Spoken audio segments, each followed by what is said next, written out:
Hello दोस्तों, कैसे हैं आप लोग। आज हम लोग पढ़ने वाले हैं इस लेक्चर्स में क्लास 11th की केमिस्ट्री का चैप्टर नंबर फर्स्ट, जिसका नाम है रसायन की मूल अवधारणाएं।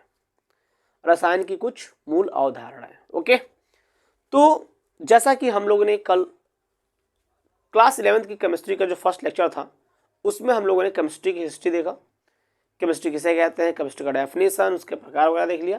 और आज हम आने वाले हैं, आज हम लोग पढ़ेंगे केमिस्ट्री का चैप्टर नंबर फर्स्ट, यानी कि जो केमिस्ट्री है चैप्टर, यानी कि चैप्टर फर्स्ट, चैप्टर फर्स्ट।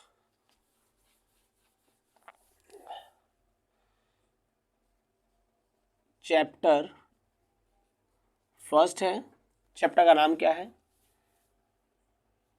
रसायन, रसायन की कुछ मूल अवधारणाएं।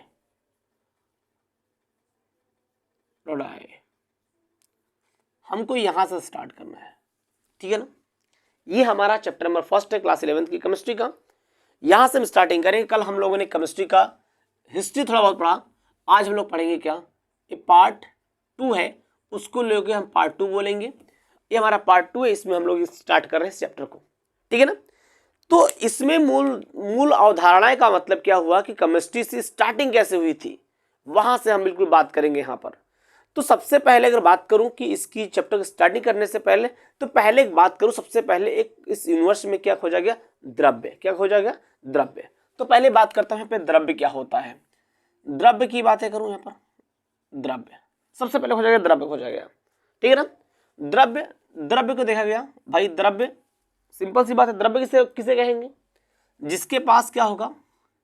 जिसके पास द्रव्यमान और वो कुछ स्थान घेरता हो, कुछ स्थान घेरता हो।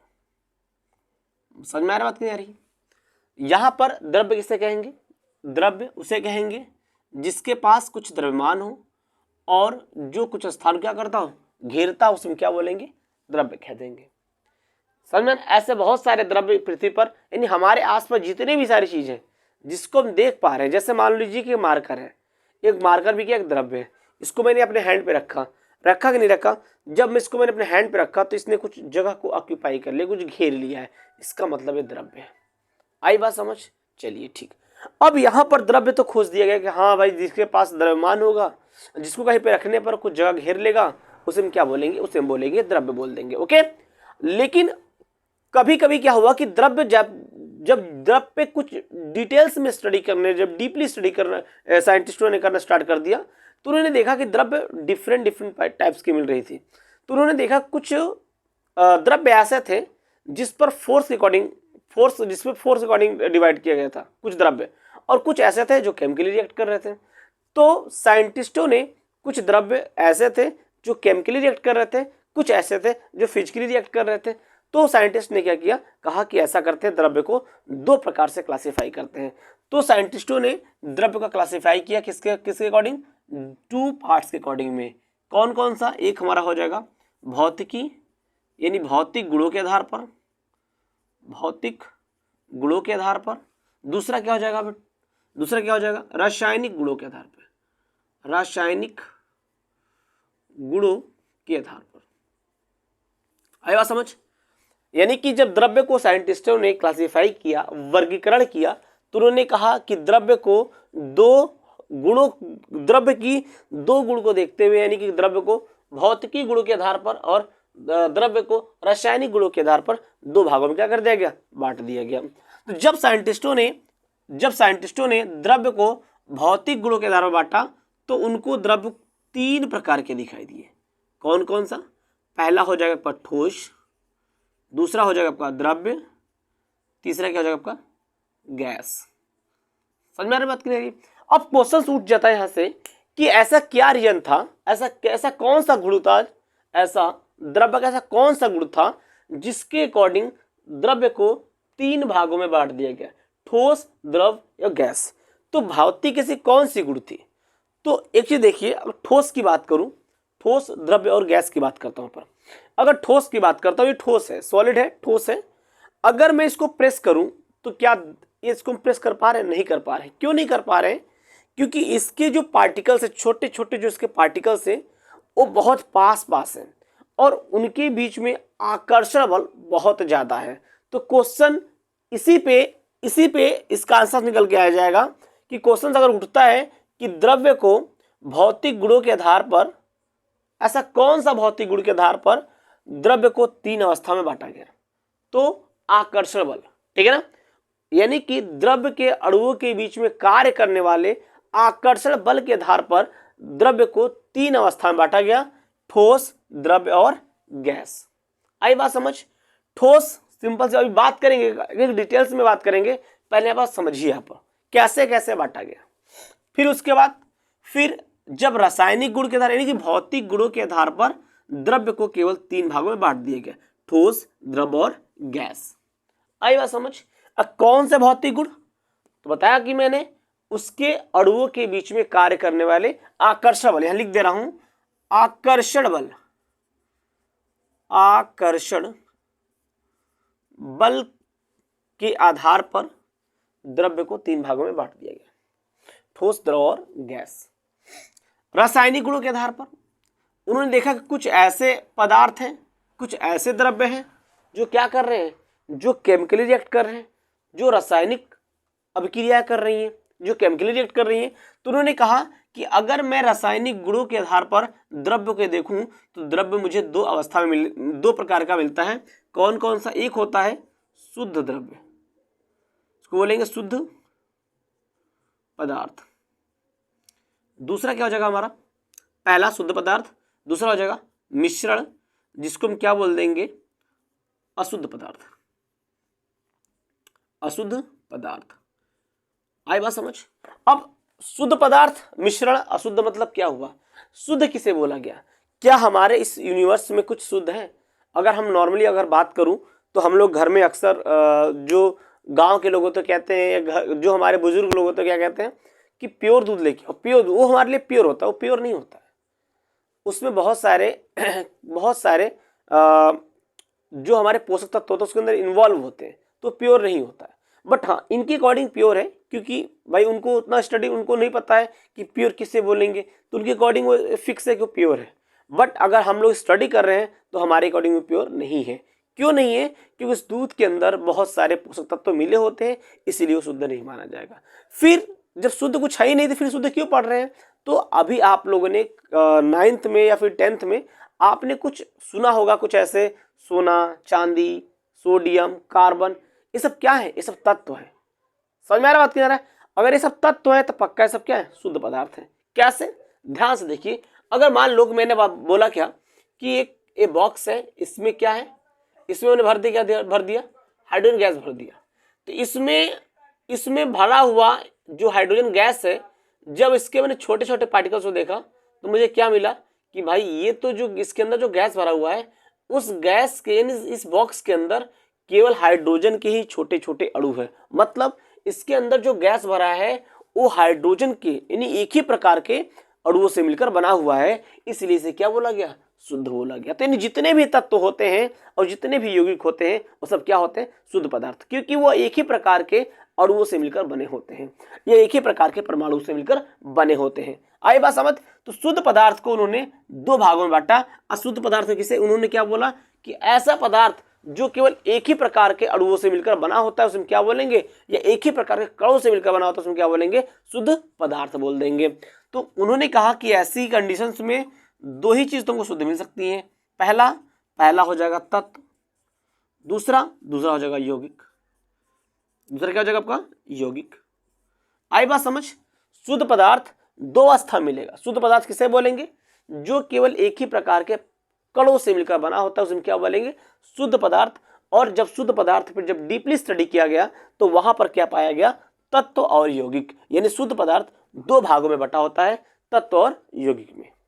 आई बात समझ? चलिए ठीक। तत्व किसे कहेंगे? तत्व किसे कहेंगे?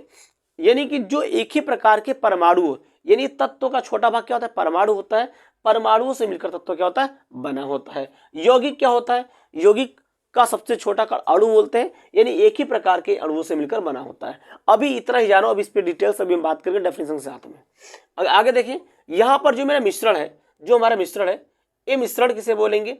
अब यहाँ पर क्या बोला गया कि जो एक ही प्रकार के परमाणु, एक ही प्रकार के कणों या एक ही प्रकार के अणुओं से मिलकर बनेगा, उसे हम क्या बोलेंगे, शुद्ध पदार्थ। लेकिन मिश्रण या अशुद्ध मतलब क्या है कि इसमें एक ही प्रकार के अणु, परमाणु या फिर कण नहीं है, इसमें अनेक प्रकार के कण अगर मिले होंगे।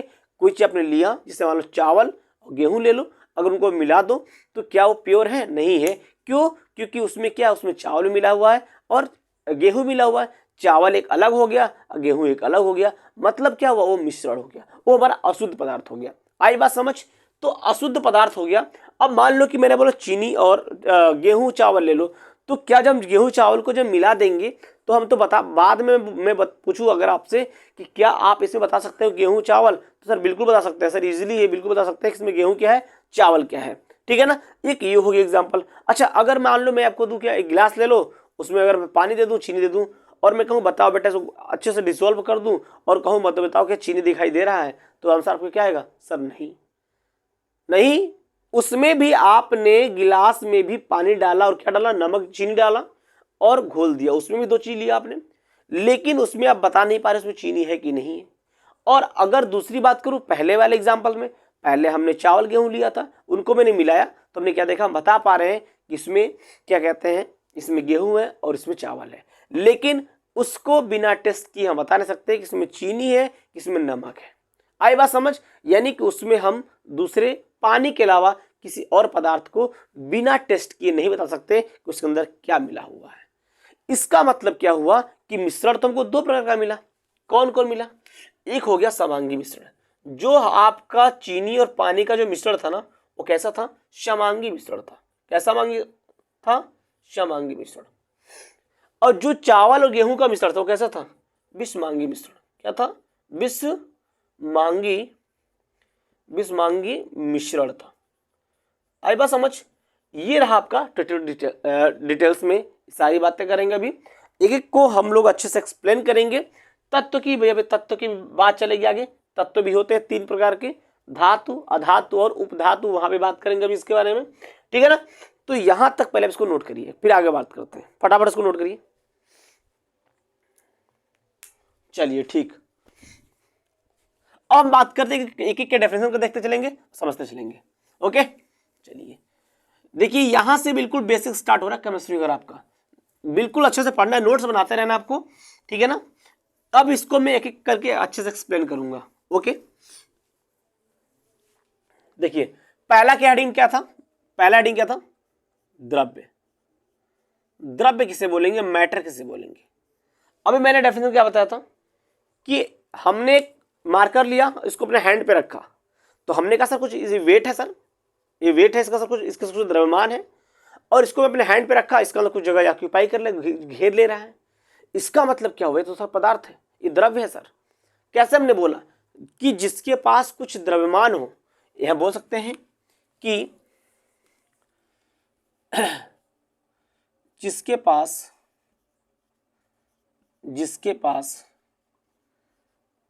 द्रव्यमान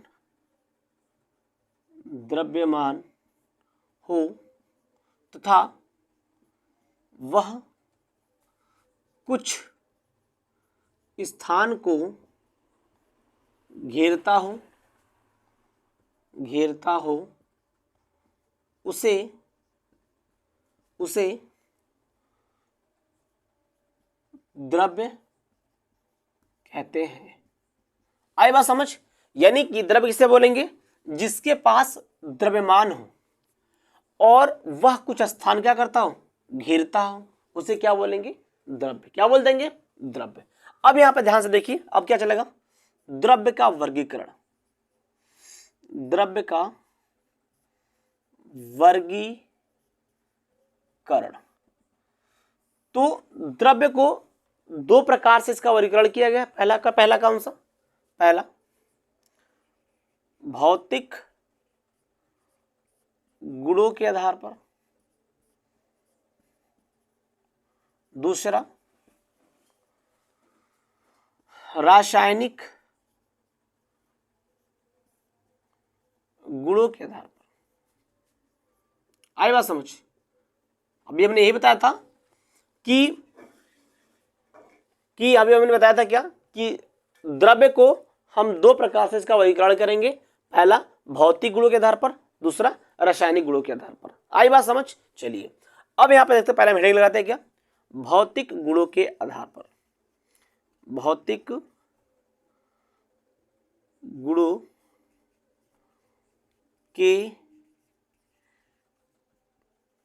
आधार पर द्रव्य का वर्गीकरण, द्रव्य का वर्गीकरण।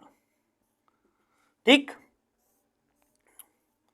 तो क्या लिखेंगे कि भाई द्रव्य भौतिक गुणों के आधार पर द्रव्य को तीन अवस्थाओं में बांटा जाता है। क्या लिखेंगे, भौतिक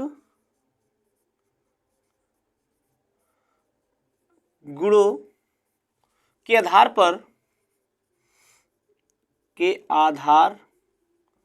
पर द्रव्य को तीन अवस्थाओं में बांटा जाता है। कौन कौन सा? पहला ठोस, दूसरा द्रव, तीसरा गैस। आई बात समझ? पहला ठोस, दूसरा द्रव्य और तीसरा वर्ग क्या हो जाएगा, गैस। इस प्रकार हमने अब हम क्या करेंगे यहाँ पर, अब हम पढ़ेंगे एक डेफिनेशन, ठोस किसे कहते हैं, द्रव किसे कहते हैं और गैस किसे कहते हैं। तो यहां तक आपको कंफर्म हुआ क्या, यहां तक सब क्लियर हुआ? चलिए ठीक, पहला हेडिंग लगाते हैं क्या, ठोस। क्या लगाते हैं पहला हेडिंग, ठोस लगाते हैं। पहला हेडिंग क्या लगेगा हमारा, ठोस।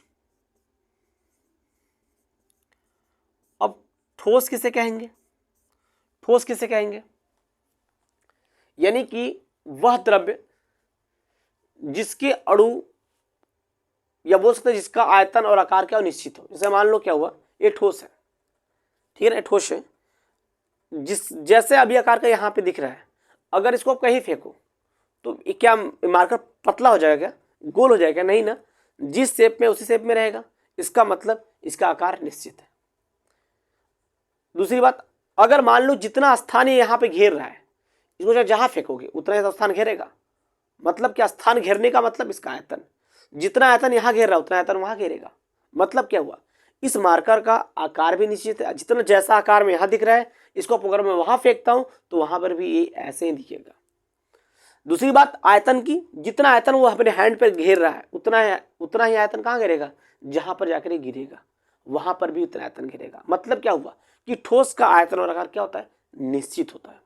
अगली बात, तीसरी बात क्या होता है, इनके अणुओं के बीच में आकर्षण बल क्या होता है, बहुत ज्यादा होता है।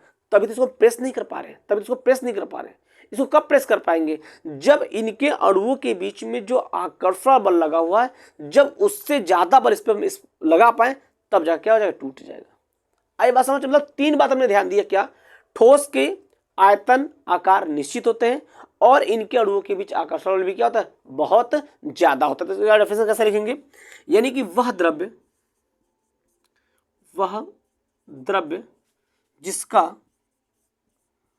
जिसका आयतन, एक मिनट यहाँ देखिए, मैंने इसका डेफिनेशन लिख दिया। मैंने इसलिए लिख दिया क्योंकि आपको टाइम ज्यादा लगेगा, वीडियो ज्यादा लंबा हो जाएगा, इसलिए मैंने इसका डेफिनेशन लिख दिया। क्या लिखा, वह द्रव्य जिसका आयतन और आकार निश्चित होता है। मैंने बताया था आयतन और आकार हमेशा क्या होता है, ठोस का निश्चित होता है, तथा इनके अणुओं के बीच कार्य करने वाले आकर्षण बल बहुत अधिक होता है, बिल्कुल होता है। उससे क्या बोलेंगे, उससे ठोस कहेंगे। अगर आकर्षण बल अधिक नहीं रहेगा तो हम दबा नहीं पाएंगे इजली, ठीक है ना। इसका मतलब कि इसके अणुओं के बीच में आकर्षण बल क्या है, ज्यादा है, उसमें क्या बोलेंगे, ठोस बोल देंगे। एग्जाम्पल में जैसे पत्थर, लकड़ी और आदि हो गई। यहां तक समझ में आया? चलिए ठीक, फटाफट इसको नोट करिए। अगला हम करते हैं द्रव की बात। दूसरा क्या बात करेंगे, दूसरा क्या होगा, द्रव्य। क्या हो जाएगा, द्रव्य, सॉरी द्रव, क्या हो जाएगा, द्रव इसको बोलेंगे लिक्विड, द्रव किसे कहते हैं। अब समझिए ध्यान से, एक बोतल लो, उसमें पानी रख लो आप, ठीक है। अगर मान लो कि उस बोतल की पानी अगर आप ग्लास में डालते हो तो ग्लास का शेप ले रहा है, समझना बड़ा ध्यान से। अगर उस पानी को थाली में डालेंगे तो वो थाली का शेप ले लेगा, उसको जमीन पर डालेंगे तो जमीन का शेप ले लेगा। मतलब क्या हो रहा है, उसका आकार तो बार बार बदल जा रहा है। जब बोतल में था तो बोतल का आकार ले रहा था, जब ग्लास में तो ग्लास का आकार ले रहा था, जब थाली में तो थाली का आकार, और जब जमीन पे तो जमीन का आकार ले लिया। लेकिन ये सॉलिड मार्कर जैसा इसका आकार यहां पर इसको कहीं फेंकेंगे उसका आकार वही रहेगा। यानी कि इसका आकार निश्चित था, लेकिन द्रव्य का क्या आकार निश्चित था, नहीं था। आकार निश्चित होता ही नहीं द्रव्य का भाई, जब वो हर किसी का शेप ले रहा है इसका मतलब निश्चित ही नहीं है। समझ में आ रहा बात कि नहीं आ रहा है। चलिए दूसरी बात करता हूं, पर आयतन की बात करूं, आयतन की बात करूं। मान लो कि उसी बोतल के पानी, जो मान लो कि 1 लीटर वाली बिस्लरी ले लो आप, उसमें 1 लीटर पानी रखा हुआ है, तो जितना आयतन वो पानी उस बोतल के अंदर कवर करेगा उतना ही आयतन वो पानी को जहां पे आप रखोगे, किसी चीज में रखोगे, वो उतना ही आयतन क्या करेगा, ऑक्यूपाई कर लेगा। वो उसका उतना ही आयतन होगा, उतना ही आयतन घेरेगा। आई बात समझ की नहीं आई। ऐसा थोड़ी नहीं कि आपने 1 लीटर वाला बिस्लरी के बोतल में पानी लिया, उसको जैसे अपने दूसरी कंटेनर में डाला तो 1.5 लीटर बन गया, ऐसा नहीं होगा ना। वो 1 लीटर तो 1 लीटर ही रहेगा ना, उसके लिए आयतन बिल्कुल क्या है, फिक्स है। तो हमने 2 चीज ध्यान दिया यहाँ पर। क्या ध्यान दिया कि द्रव का जो आकार होता है वो निश्चित नहीं होता है। क्यों? क्योंकि उसको जिस चीज में डालेंगे वो उसी का आयतन क्या, उसी का आकार क्या करेगा, वो ले लेगा। इसका मतलब द्रव्य का आकार निश्चित नहीं होता है। उसकी आयतन की बात करूं तो आयतन निश्चित होता है। बताया ना, अगर 1 लीटर का बिस्लरी का बोतल है, उसके अंदर पानी भरा हुआ है, उसको अगर दूसरे कंटेनर में पलटूंगा तो उसका पानी उतना ही तो रहेगा, कम थोड़ी ना होगा। आई बात समझ। इसका मतलब उसका आयतन निश्चित होता है। लेकिन तीसरी बात करूं यहां पर, उनके अणुओं के बीच में आकर्षण बल कैसा होगा, सॉलिड से कम होगा। समझ में आ रहा नहीं आ रहा है। अगर सॉलिड के इतना होता तो पानी थोड़ी फैल पाता यार। ये है, इसको मैंने यहां से यहां फेंका तो क्या हुआ, जब यहां जिस शेप पे यहां पे था उसी शेप में यहां पे तो आया। इसका मतलब क्या हुआ कि इसके जो कण हैं उनके बीच में जो आकर्षण बहुत ज्यादा है, जिसकी वजह से क्या हो रहा है, इसके कण अलग अलग नहीं हो पा रहे हैं। आई बात समझ की नहीं। लेकिन जैसे हम पानी को ग्लास में ले लिया और ग्लास से पानी अपने हैंड पे डाला तो तुरंत वो हैंड का शेप ले। क्यों ऐसा हो रहा है? क्योंकि वाटर के अणुओं के बीच में जो आकर्षण बल है ना वो कम है। किससे? ठोस से। तभी तो वाटर फैल पा रहा है। तो 3 बातें हमने क्या देखा यहां पर कि द्रव का आयतन निश्चित होता है लेकिन आकार निश्चित नहीं होता है, और इनके अणुओं के बीच में आकर्षण बल ठोस से क्या होता है, कम होता है। चलिए इसका रेफरेंस लिखते हैं।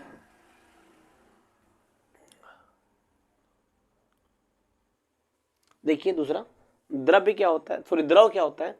द्रव जैसा मैंने समझाया था बिल्कुल डेफिनेशन वैसा लिखा हूं कि ऐसा द्रव्य जिसका आयतन निश्चित तथा आकार क्या हो, अनिश्चित हो रहा था। ठीक है ना। और इनके अणुओं के बीच आकर्षण बल ठोस की अपेक्षा क्या होती है, कम होती है। अगर ठोस से कम नहीं होता तो क्या वो फैल पाता, क्या वो सभी के आकार ले पाता, नहीं ना। तो इसका फोर्स क्या होता है कि द्रव के अणुओं के बीच में जो आकर्षण बल होता है वो ठोस की अपेक्षा क्या होती है, कम होती है। जिसके वजह से क्या होता है, फैल जाता है। ठीक है ना, उसे द्रव कहते हैं। द्रव के एग्जाम्पल की बात करूं, दूध और पानी। आई बात समझ। अब मैं तीसरी बात करने वाला हूं। तीसरी बात क्या करने वाला हूं मैं, तीसरा बात करूंगा क्या, गैस का। अब गैस की बात करूं तो गैस की आयतन और आकार की बात करता हूं। ध्यान से देखो, गैस की बात करूं, गैस में क्या है कि मान लो, इमेजिन करो कि छोटा सा परफ्यूम का डब्बा है, उसके अंदर परफ्यूम रखा हुआ है। जब परफ्यूम उस डब्बे के अंदर था तो वो परफ्यूम उस डब्बे का कारण पूरा कवर किया हुआ था, घेरा हुआ था। जैसे हमने क्या किया, किसी हॉल के अंदर उसको स्प्रे किया, किसी रूम के अंदर स्प्रे किया तो पूरा रूम में उसकी खुशबू फैलने गई। इसका मतलब क्या हुआ उस परफ्यूम ने उस पूरे रूम का आयतन को क्या कर लिया, घेर लिया, मतलब उस पूरे कमरे को घेर लिया, एक पूरा कमरे का शेप ले लिया। उसको अगर किसी हॉल में मारूं, बड़ा सा हॉल के अंदर परफ्यूम को स्प्रे करें तो क्या होगा, वो परफ्यूम पूरे हॉल का शेप ले लेगा। मतलब क्या हो रहा है कि यहां पर भी इसका भी क्या हो रहा है, इसका आकार बार बार क्या बदल जा रहा है। मतलब क्या हुआ कि यहां पर गैस की जो आकार होती है वो निश्चित नहीं होती है। अगर नहीं होती तो बार बार थोड़ी बदलता, बदल जा रहा मतलब क्या, निश्चित है, निश्चित नहीं है, ठीक है ना। दूसरे इसके आयतन की बातें करूं तो भाई सिंपल सी बात है, जब वो डब्बे के अंदर था तो डब्बा का आयतन लिया हुआ था, लेकिन जैसे उसको हमने हल्का स्प्रे किया तो पूरे रूम में फैल गया, मतलब इस पूरे रूम का आयतन कवर कर लिया। जब उसको हमने हॉल में स्प्रे किया तो पूरे हॉल का शेप ले लिया, आयतन घेर लिया, कवर कर लिया। इसका मतलब क्या हुआ कि जो हमारा गैस होता है न तो उसका आयतन निश्चित होता है और न ही उसका आकार निश्चित होता है, और उनके अणुओं के बीच में आकर्षण बल होता ही नहीं है, ना के बराबर बहुत कम होता है। समझ में आ रहा बात क्या, अगर आकर्षण बल होता तो पूरा रूम का शेप नहीं ले पाता। समझ में आ रहा बात क्या, मान लो यहाँ पे एयर है, एक इमेजिन करो, आप एक बाल्टी में पानी भरना, उसमें अपने हैंड को ऐसा करना, जब उसके अंदर हैंड डालकर नहाते समय जब ऐसा करोगे ऐसा लगेगा ना, मुझे फोर्स लगाना पड़ेगा अपने हैंड को ऐसे ले जाने में। क्यों, क्योंकि उनके अणुओं के बीच में आकर्षण बल क्या है, ज्यादा है पानी के अणुओं के बीच में, जिसकी वजह से अपने हैंड को ऐसे करने के लिए हमको फोर्स अप्लाई करना पड़ता है। लेकिन अगर हम इस रूम के अंदर है, इस हॉल में हम अगर वीडियो बना रहे हैं तो अपने हैंड को ऐसे नॉर्मली रोटेट कर पा रहे हैं, तो क्यों कर पा रहे हैं, क्योंकि इसके अंदर क्या भरा पड़ा है, एयर, और इस एयर के अणुओं के बीच में आकर्षण बल बहुत कम, ना के बराबर है, जिसकी वजह से अपने हैंड को बिना फोर्स के अच्छे से रोटेट कर पा रहे हैं। आई बात समझ की नहीं आई, तो 2-3 बात समझ में आया ना तो इसका आयतन निश्चित होता है, ना ही इसका आकार निश्चित होता है, और इनके अणुओं के बीच में आकर्षण बल भी क्या होता है, बहुत कम होता है, ना के बराबर होता है। तो समझ लो कि भाई गैस बिल्कुल आवारा सांड होता है, जिधर उधर उधर घूमता रहता है। तो चलिए इसका डेफिनेशन लिखते हैं बहुत इजी लैंग्वेज में। देखिए डेफिनेशंस भी बिल्कुल मैंने वैसे लिखा जैसा आपको समझाया हूं। क्या लिखा हूं डेफिनेशंस, ऐसा द्रव्य जिसका आयतन तथा आकार दोनों अनिश्चित होता है, बिल्कुल होता है, तथा इनके अणुओं के बीच कार्य करने वाले आकर्षण बल बहुत कम होता है, ओके, उसे क्या कहेंगे, उसे गैस कहते हैं, जैसे ऑक्सीजन और वायु। तो यहाँ पर हमने द्रव्य को भौतिक गुणों के आधार पर डिवाइड कर दिया था, ठोस द्रव गैस को, जिसको हमने बहुत अच्छे से स्टडी कर लिया, पढ़ लिया, और आई होप आपको यहाँ तक समझ में आ भी गया होगा, ओके। इसको नोट करिए। अब हम क्या करेंगे, अब अगला टाइप देंगे क्या, रासायनिक गुणों के आधार पर द्रव्य का वर्गीकरण, ओके। चलिए फटाफट इसको नोट करिए, जल्दी जल्दी नोट करिए फटाफट इसको।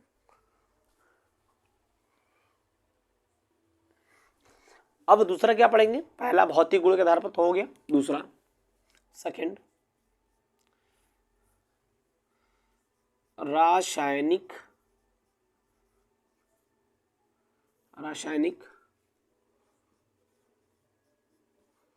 गुणों के आधार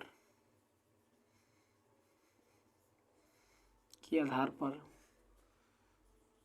द्रव्य का वर्गीकरण।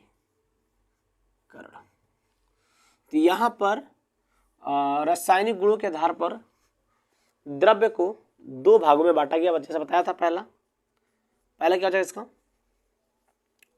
शुद्ध पदार्थ, प्योर सब्सटेंस, शुद्ध पदार्थ। दूसरा क्या हो जाएगा आपका, अशुद्ध पदार्थ, इसमें क्या बोलेंगे, मिश्रण। इतनी बात समझ में आई कि जब साइंटिस्टों ने द्रव्य को जब रासायनिक गुणों के आधार पर देखा तो उनको द्रव्य 2 प्रकार में दिखा, एक शुद्ध पदार्थ और एक अशुद्ध पदार्थ। जैसा कि मैंने बता दिया कि शुद्ध पदार्थ क्या होता है, इसमें देखिए पहला क्या पढ़ेंगे, पहला इसमें पढ़ेंगे शुद्ध पदार्थ, हेडिंग लाते शुद्ध पदार्थ। जैसा कि मैंने बताया शुद्ध पदार्थ क्या होता है, यानी कि ऐसा द्रव्य जो एक ही प्रकार के कणों से मिलकर बना होता है, जो एक ही प्रकार के पदार्थ से मिलकर बना होता है, उसे हम क्या बोलेंगे, शुद्ध पदार्थ। आई बात समझ की नहीं, यानी कि ऐसा पदार्थ जो एक ही प्रकार के अणुओं से, एक ही प्रकार कणों से मिलकर बना, तो उसमें क्या बोलेंगे? शुद्ध पदार्थ बोल देंगे। इसका डेफिनेशन कैसे लिखेंगे? ध्यान से देखिए।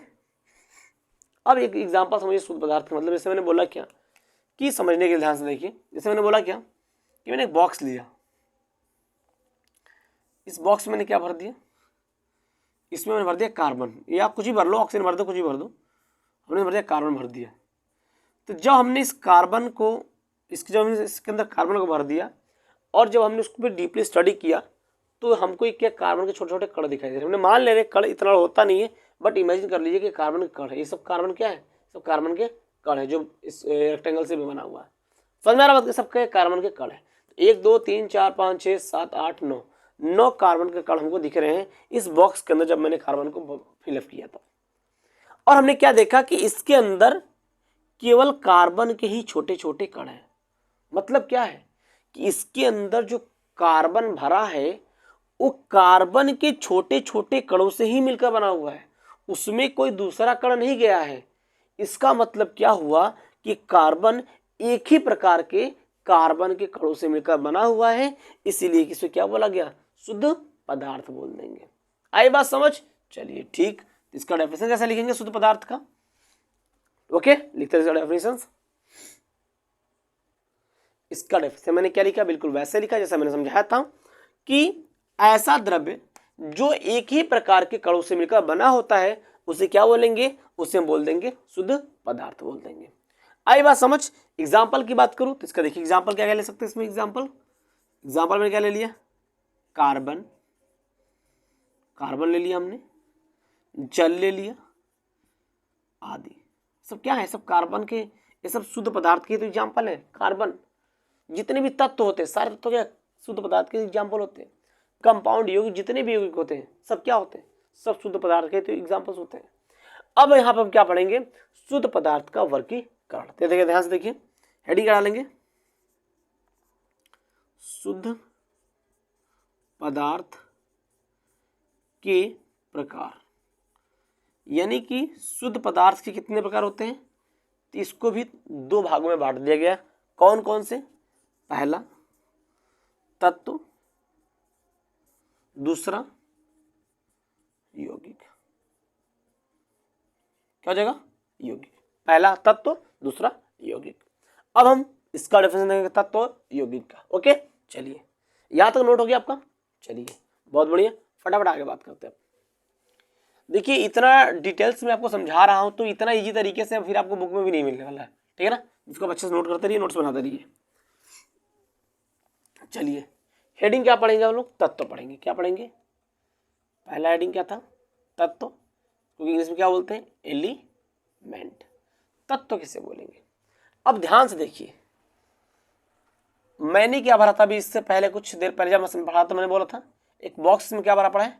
सब कार्बन के कण है। तो शुद्ध पदार्थ के टाइम पे मैंने क्या बोला था कि इसके अंदर जो कार्बन भरा पड़ा है वो कार्बन एक ही प्रकार के कणों से मिलकर बना हुआ है। यानी कि जो पदार्थ एक ही प्रकार के कणों से मिलकर बने होते हैं उसे हम क्या बोलेंगे? उसे हम बोलेंगे शुद्ध पदार्थ। अब शुद्ध पदार्थ का हमने देखा उसके प्रकार 2 होते हैं, तत्व और यौगिक। तो हमने क्या देखा? कार्बन तो तत्व है यार, कार्बन तो तत्व है। लेकिन अब क्या हुआ कि इस कार्बन का जब हम तत्व की बात करेंगे तब इसको हम कण नाम नहीं देंगे, फिर क्या नाम देंगे? फिर नाम हम इसको क्या देंगे? परमाणु। क्या नाम दे देंगे? परमाणु। और हम बोलेंगे कि जो तत्व होता है वो एक ही प्रकार के परमाणुओं से मिलकर बना होता है, उसे हम क्या बोलेंगे? तत्व। अब ये क्या हुआ? ये तत्व तो है। अब तत्व का जब हम तत्व यूज करेंगे तो उस कंडीशंस में जो इसके छोटे छोटे जो कण है उसको हम एक पर्टिकुलर नाम देंगे, वो नाम क्या है? परमाणु। यानी तत्व का छोटा कण क्या होता है? परमाणु होता है। तो हम बोल सकते हैं कि जो हमारा तत्व होता है वो एक ही प्रकार के परमाणु से मिलकर बना होता है। इतनी बात समझ में आई कि नहीं है? चलिए इसका डेफिनेशन लिखते हैं। कैसे? यहां पे देखिए हमने इसका डेफिनेशन क्या लिखा, जिसका मैंने समझाया था कि ऐसा शुद्ध पदार्थ जो एक ही प्रकार के परमाणुओं से मिलकर बना होता है उसे क्या बोलेंगे? उसे तत्व कहते हैं। जैसे carbon, hydrogen, nitrogen, oxygen, sulphur, यानी जितने भी सारे एलिमेंट्स हम पढ़ेंगे केमिस्ट्री के अंदर, जितने भी तत्व पढ़ते हैं वो सब क्या होते हैं, सब हमारे शुद्ध पदार्थ के अंतर्गत ही आते हैं। आई बात समझ? चलिए ठीक, अगली बात करता हूं यौगिक की। क्या बात करूं? यौगिक की। दूसरा हेडिंग यौगिक, इसको पहले समझते हैं फिर इसका डेफिनेशन लिखा जाएगा। अब मान लीजिए यौगिक का मतलब क्या होगा, जिसमें एक से ज्यादा एलिमेंट मिला हो उसे बोलेंगे यौगिक। एक सबसे बेस्ट एग्जांपल एक चलते हैं, जल हमने लिया H2O, जल एक हम कंटेनर लिए, एक हमने बॉक्स लिया, इसमें मैंने क्या भर दिया, जल भर दिया, इसके अंदर मैंने जल भर दिया। ये सब क्या है, ये सब जल के कण, सब जल के क्या है, कण है। अब हमने एक चीज ऑब्जर्व क्या किया कि यहां पर जो जल है वो दो तत्वों से, दो भिन्न भिन्न तत्वों से मिलकर बना हुआ, उसमें क्या बोलेंगे, यौगिक बोलेंगे।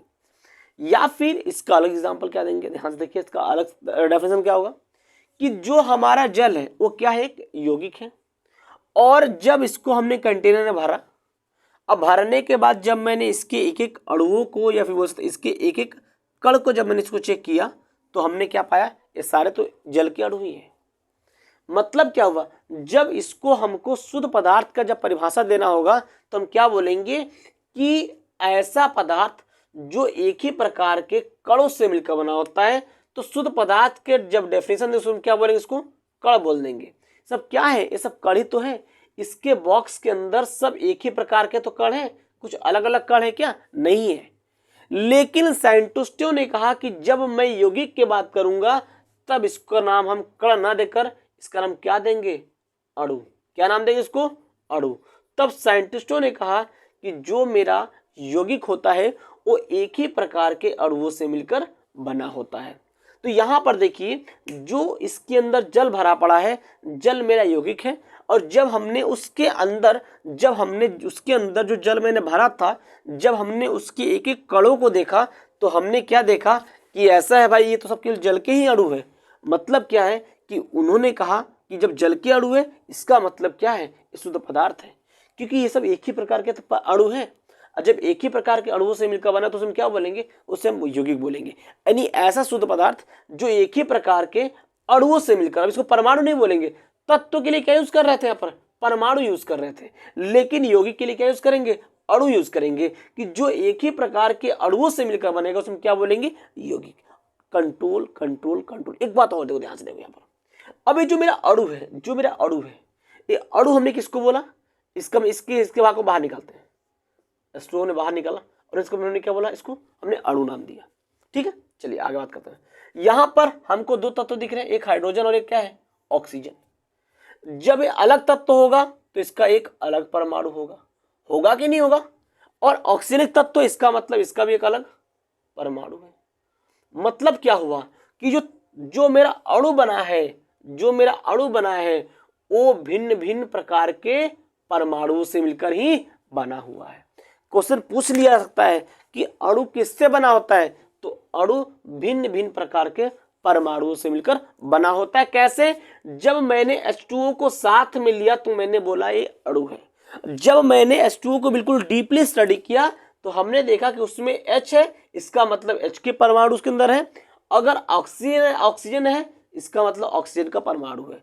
मतलब एक हाइड्रोजन का परमाणु और एक ऑक्सीजन का परमाणु, यानी दोनों भिन्न भिन्न परमाणु से मिलकर बना हुआ है क्या, अणु है। आई बात समझ, इसका डेफिनेशन समझ में आ गया होगा कि क्या होगा। यानी कि ऐसा शुद्ध पदार्थ जो एक ही प्रकार के अणुओं से मिलकर बनेगा उसमें क्या बोले, यौगिक। और जो अणु होता है वो भिन्न भिन्न परमाणुओं से मिलकर बने होते हैं। ये रही छोटी सी बात है। चलिए इसका डेफिनेशन लिखते हैं।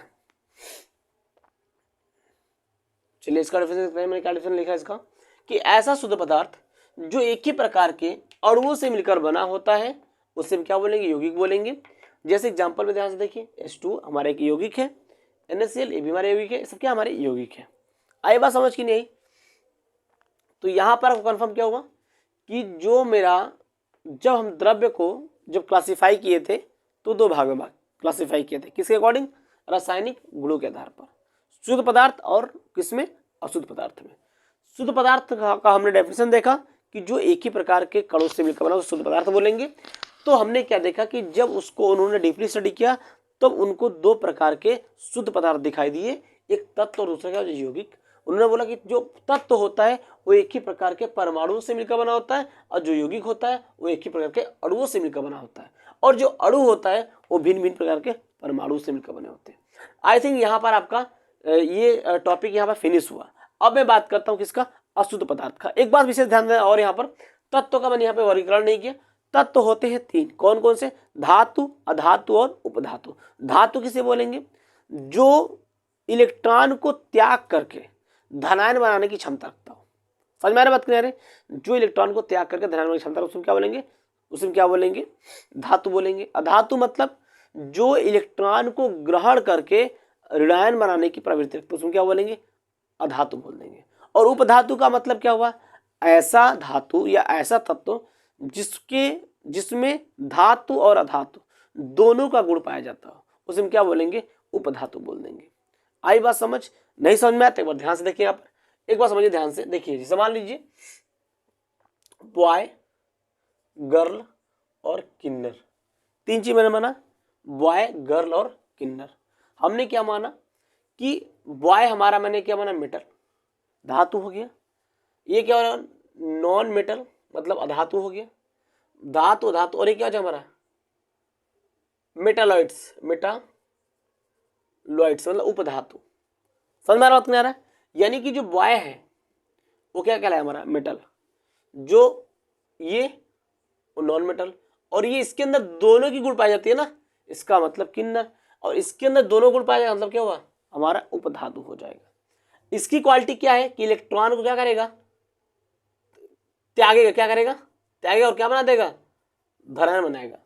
और इसकी नेचर क्या है कि इलेक्ट्रॉन क्या करेगा, इलेक्ट्रॉन को क्या करेगा, ग्रहण करेगा, क्या करेगा, ग्रहण, और क्या बना देगा, ऋणायन बना देगा।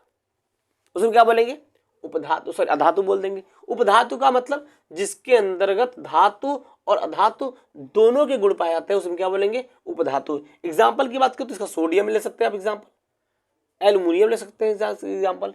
इसकी बात करूं ऑक्सीजन ले सकते हैं आप, सल्फर, कार्बन ले सकते हैं। इसकी बात करूं तो आर्सेनिक और एंटीमनी आप ले सकते हैं एग्जाम्पल्स। तो आई बात समझ, ये छूट गया टॉपिक तो मैंने इसको बता दिया। आई थिंक यहाँ पर भी आपको समझ में आ गया होगा। ओके, अब आगे बढ़ते हैं हम लोग। अब हम बढ़ेंगे क्या, अशुद्ध पदार्थ की तरफ बढ़ेंगे। अब देखिए हम लोग क्या देखेंगे, अशुद्ध पदार्थ किसे बोलेंगे।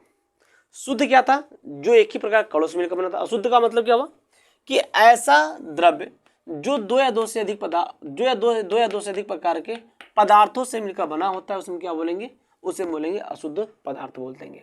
जैसे ध्यान से देखिए यहाँ पर, अगर मान लीजिए उसे अशुद्ध पदार्थ मिश्रण बोलेंगे। जैसे मान लीजिए यहाँ पर ये मैंने कंटेनर लिया था, ठीक है ना, इसमें मैंने क्या भर दिया, H2O भरा, जल मैंने भर दिया, सब मैंने क्या भर दिया, जल भर दिया, ठीक है ना।